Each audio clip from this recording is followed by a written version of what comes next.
Kamusta po mga ka-5-9, and have a blessed day po ulit sa ating lahat, and ingat po lagi sa ating pong duty, lalo po yung mga duty pa lang, especially po yung outgoing din. Turnover po tayo ng maayos. Okay po, ang ating pag-uusapan about po sa halaga ng oras. Ano ba ang oras para sa ating mga security personnel? Sabi nga po ng iba, time is gold, pero mas higit po dapat nating isipin na time is life. Isang napakalaging mahalagang aspeto po sa mga tao, sa mga manggagawa, especially lalo sa security, ang oras. Lagi po natin tandaan, 12 hours po ang duty natin, napakahaba, mga preparation sa uniform, lalo na paglinisan para paraphernalia, paghahanda sa duty. Kaya po sobrang halaga ng oras po para sa ating mga security guard, at ito po yung pag-uusapan natin. Dito po kasi sa security, marami ka pong time na dapat po magagamit sa tama, kahit po 12 hours yan. Lalo sa duty natin, kasi hindi naman po lahat ng duty ng mga security pare-parehas sa konsepto kung saan sila naka-assign. Halimbawa po, vacant lot. So mostly, you have to monitor lang yung area. So ang dami mo pwedeng gawin sa oras na yun habang naka-duty ka. Sabi nga po, pwede natin gawin yung tinatawag na you can hit 2 birds in 1 stone. Ibig sabihin po, pwede tayong gumawa ng pamamaraan despite po naka-duty tayo. Pero hindi may sasalang-alang yung trabaho natin. Especially sa mga officer. Napakarami pong time. Kaya nga po dito papasok yung tinatawag na procrastination or killing time. Yan po yung pag-uusapan natin. Ano ba yung procrastination? Ito yung sinasabi which is result to killing time. Yung mamaya na lang, kahit may oras pa, mamaya na lang yan. Yan po, yan yung mga sinasabi. Pagpapaliban ng mga gawain equals to killing time. Yung pwede mo sanang gawin, which is pwede mong gawin, pero tsaka na lang, pinapagpaubaya, pinapagmamaya na lang. Yung manyana habits. Mamaya na lang yan. Yan eh, ganyan. Marami pong ganyan. Una po kasi ito yung mga pininiglect natin, na sabi mamaya na lang. Paglalagbok, lalo na yung pag-a-assume.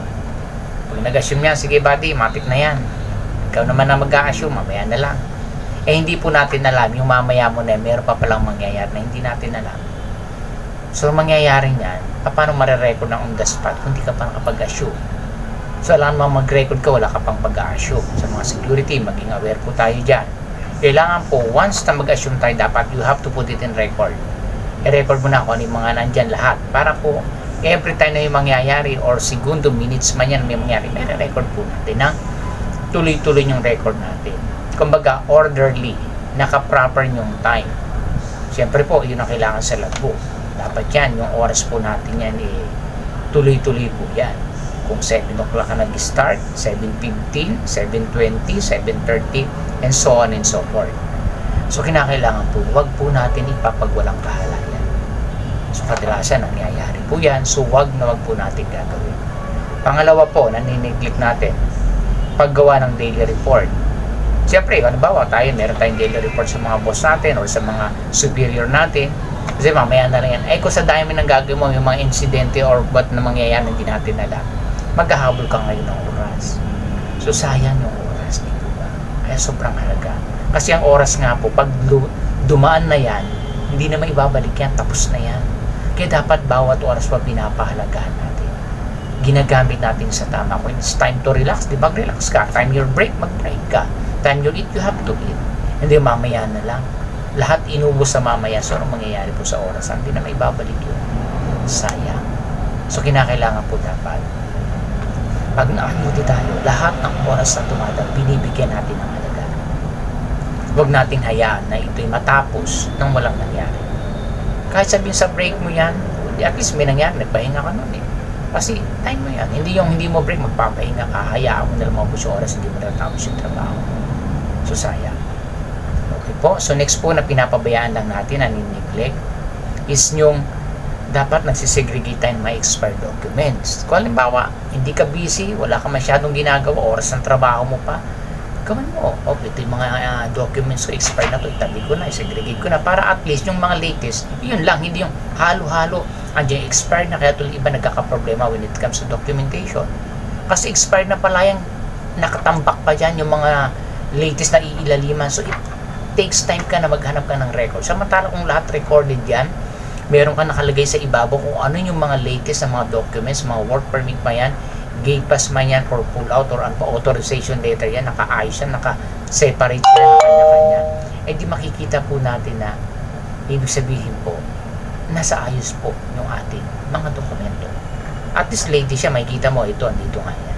Yung mga naano nakatabi na yan. Hanapin man, andyan, alam mo kung saan nakalagay. Dapat po ginagawa natin yan sa mga post natin. Especially sa officer, di ba? Next po is yung sa payroll. Ito, lalo sa mga officer. Sa pag-handle ng payroll. Kasi pag cut-off, tsaka lang yan sila magsisimula.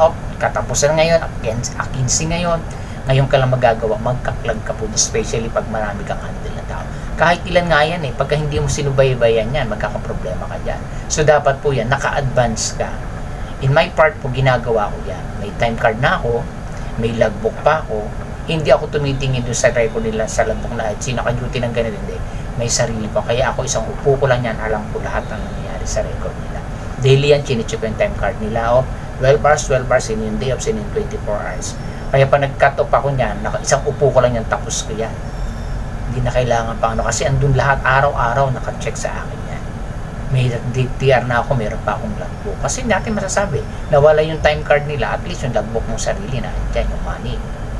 Nakurap man yung ating biometric, at least may record tayo sa ating logbook.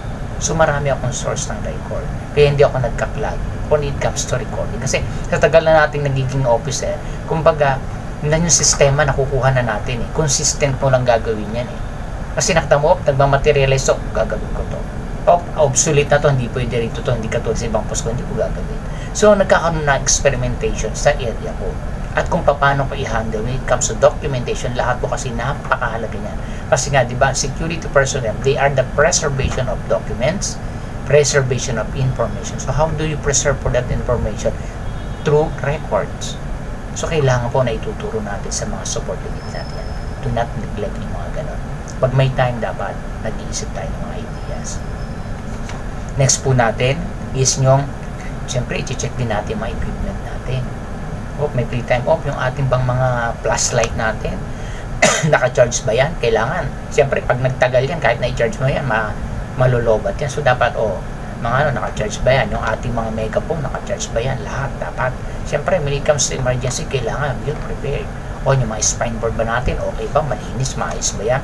Yung ating wheelchair, okay ba? Ganito, ganyan. So, sinecheck po dapat yan. Kami ganun ang ginagawa natin. Meron kaming proper preparation. Hindi yung kung kailan tuloy nagkaroon ng emergency, tapos lobat pala may gawan, paano magagamit. So, kailangan sinecheck po yan. Dapat sinesecurity natin sa mga tao natin kung ano yung dapat nilang gagawin. Paulit-ulit, sabi, 1 week, kailangan may record tayo. Lahat kami may record. Even yung pag-cleaning ng mga aircon namin, may record. Kailan nilinis sa spray, tatanong ng management yan. Kailan ba nilinis? Ito po, may record kami. Ito, may record. So, mabilis. Kaya nakikita namin yung galaw na, ito, yan. May expire natin mga documents natin from the agency, naka-record din. Report. So, kailangan po yun.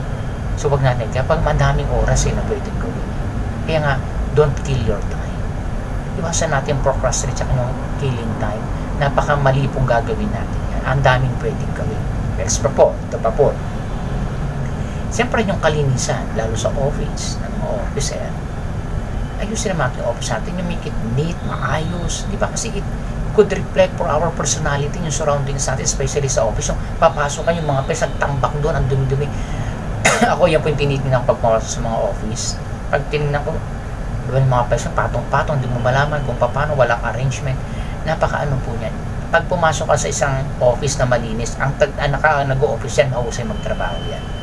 Pero yung kadugyot-dugyot, talaga namang hindi malang maayos o mapunasan yung table. Kasi nga po, sabi nga, di ba, cleanliness is next to godliness. Kailangan lagi lahat maayos. Hindi kawalan sa pagiging isa nating tao, ang kalinisan. Kasi gusto mo, kapag ang dumi-dumi. Kaya nabilib lang ako sa mga boss na ang table, ang linis na walang tampak na mga paperworks. Yung mga boss akong ganyan, talagang sobrang linis. Nakikita ko, wow. Talaga yung mga boss ko na to talaga ang humusay kasi ang linis talaga ng table, ayaw niyan talaga na may tampak. At saka mayroong mga papers na nakaayos, alam niya kung mga outgoing, mga for signature, diba? Sabi ko, ito dapat, diba? So kailangan po malinis, maayos po. Next po natin is yung tinatawag po natin na Impossible naman sa mga post ng guard list din kung talagang kailangan, pero siyempre dapat din natin ginagawa kung talagang parte ng trabaho na talagang on and off ang dami, hindi pa pwede, siyempre may mga housekeeping dyan. Pero kung wala namang pumapasok, ano ba na malinisan mo yung mga table mo dyan, punas-punasan para may darating mga customer natin makikita malinis, diba? Kung yung may time lang po, hindi natin sinasabing gawain natin yan as a security personnel, kasi meron talagang huwag kang gagalaw na paglinis kasi pwede may mangyari sa area. Sabihin po yung, halimbawa Sunday, wala ganong pumapasok. Sa iba naman meron nagki-cleaning nga yung mga guard talagang very good. Talagang kayo naglilinis sa area kasi sarado naman yung gate, wala kang gagawin, nakapulos yung gate, walang mga papasok kasi nga po is Saturday or Sunday pag walang mga pasok. Di, ang sarap ng gano'n, naglilinis lahat. Kasi kakikitaan na meron kayong malasakit sa company pag ganyan. Hindi yung i-guard ako, hindi ako housekeeping, hindi ako pwede mag-clean. Mali po yun. If you have a time to clean, why not? Kasi exercise na yun Tsaka nakikita mo yung area mo, ikaw naglinis, naglinis. Ako yun, may office, ako naglilinis. Hindi na yung papahawag pa ako na housekeeping para mo hindi. Mas gusto ko kayo mo yun kasi makikita mo kung ano yung linis na gusto natin At tsaka nakakatulong na rin tayo. Siyempre marami rin ginagawa yung mga housekeeping natin. Papalinis pa natin, kalimutan ang office mo. Diba? Ganun po, kung kailangan na assist, we have to assist. Assist tayo. Pero yung talagang inasa mo na kailangan mo, ikaw pang maglilinis. Ikaw naman, kaya mo maglilinis. Bakit naman hindi? Hindi po ba? So next po is yung ito pa, pwede kang mag-aral habang ikaw ay naka-duty. Hindi ka busy. You have to memorize 11 general order. Kaya sabihin iba, tagal ko nang guard hindi ko nakagripa. Paano tamad kang mag-aral? Halimbawa, walang pumapasa, pag panggabi, monitoring ka, o di mag-review ka. Habang ka nagmamon sa area mo, nag-11 ka, RTO number 1, to digest, dispose, company, property in you, umiikot yung paningin mo, nag-aaral ka, hindi ka pa aantok Kung gusto mo naman yung, siyempre, sa tinatanong tayo, hindi naman tuloy, hindi naman sunod-sunod. Kumbaga, yung number 5, yung number 4. O meron ka diyang gumawa ka ng papel dyan na nakabilot na may number hanggang 11. Bubunutin mo, kunyari, bububunot, tinignan mo, yung number 11. Especially watchful at night, yan ganyan, yung number 10. O, doon na, yung number 9. So, at least natututo ka on your own. Kaya ang daming time sa security. Kahit 12 oras yan, pwede mong gawin yung mga oras mo na yan na natutulungan yung sarili mo to grow. At mag-iisip ka din, ano ba yung plano ko sa buhay? Ano ba yung gusto kong marating? Habang ka nag-iisip ka na andun ka, naka-duty ka, nag-iisip ka pa agad itong gawin kong negosyo. Ito yung pag-aaralan ko. Ano ba yung pwede kong gawin? Diba? At least naka-duty ka na, natutulungan mo pa yung sarili mo. Hindi mo nasasayang yung oras. At pwede mong gawin yung oras na pagsabayin yung trabaho mo at ikabubuti ng sarili, which is good. Kasi pag nag-grow ka sa sarili mo, how much more yung trabaho? Kapag may goal ka, may target ka sa buhay, na ang alam mo ang trabaho mo, ang magiging capital mo para makuha mo yung gusto mo, pagbubutihin mo yung trabaho, who's the beneficiary for that? Ikaw, number 1, and in your company, kasi napakahusay mo magtrabaho, kasi may plano ka sa buhay. Hindi mo gagamitin yung, papapahinga na ako, matutulog lang ako, kasi binabayaran naman ako. Napakamali po. Akala nyo ba madadayan yung company sa gano'n? Ikaw ang nasisira at the company. Kasi pag nabuta ka, tanggal ka o paano ka na ngayon. Company is company, andyan na yan. Lumalago na mag-grow yan. Kaya magbayad ng malalaki at mahuhusay ng mga tao yan. Diba? So, paano ka na? So, hindi mo dinaya ang company, sarili mo ang dinaya mo. Kaya kailangan yung tao na nagsisipag, kahit walang boss, ibig sabihin lang na mahal mo yung trabaho mo at may malasakit ka sa company kung nasaan ka. So, pwede pong mag-aral sa duty. Dala kayo naman, basta kayo ng mga handbooks na pwede naman dyan, di naman masama po yan. Basta attentive ka lang, tinitingnan mo yung area mo, ganyan. O kung naka-close naman yan, may kakatok, di nagbabasa ka, kakatok naman yan, diba? So, hindi po ano yun. Hindi po sa kawalan yun sa natin. Okay, so yun po ang pinakamahalaga po natin gawin. Kaya nga, huwag nating hayaan na yung oras. Papatayin natin ang ganun na wala nangyayari.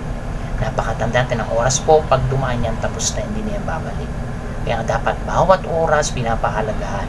Ano mang oras yan, ano man yung pwede mong gawin, nasa bahay ka man o what. Don't kill time. Make your time productive for the benefits of you. Especially ng pamilya natin. Kaya nga po, time is life. Mas matindi pa po sa goal dyan, di po ba? Ang buhay ay mas mahalaga kaysa sa dito. Kaya ang sabi ng time is gold, baguhin na natin mga security. Time is life. Pag you know how to manage your time, walang mahirap na trabaho. kayang-kaya mong gawin ang lahat kung yung oras kaya mong pahalagahan, sapagkat ang lahat ay nakabangga sa oras na ginagamit natin. Maraming pong salamat, and I hope nakatulong po yung vlog ko na to. Doon po sa mga security, lagi ko sinasabi sa inyo, don't kill time. Gamitin po natin sa tamang oras na to. Ito'y pahalaga at bigay at biyaya ng dakilang may kapal na dapat ginagamit natin sa tama. Maraming pong salamat, and God bless po sa ating lahat.